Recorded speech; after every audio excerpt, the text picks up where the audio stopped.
Hello everyone and welcome back to another video from Wake&Tech. In this video, I'm going to show you how to log out from your account on the Temu app. So let's get started right away. First of all, open up the Temu application on your device, and since you are already logged in, you will directly be taken into your homepage. Now from the homepage, in order to log out, tap on the U icon at the bottom section and this will take you to your account page. Now tap on the gear icon at the top right to end up on the settings page, and from this page, tap on the sign out button at the very bottom. You will then be asked whether you want your login info to be remembered.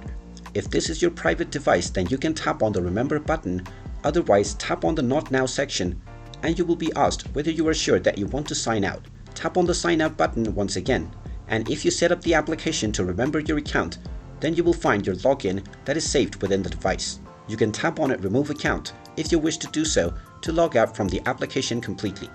And there you have it. That is how easy it is to sign out from your account on the Temu app. If you find this video helpful, make sure you hit that like button and subscribe to our channel if you haven't done so already. Also ring that notification bell to never miss another update from us. Thank you for watching and I will see you again in the next video.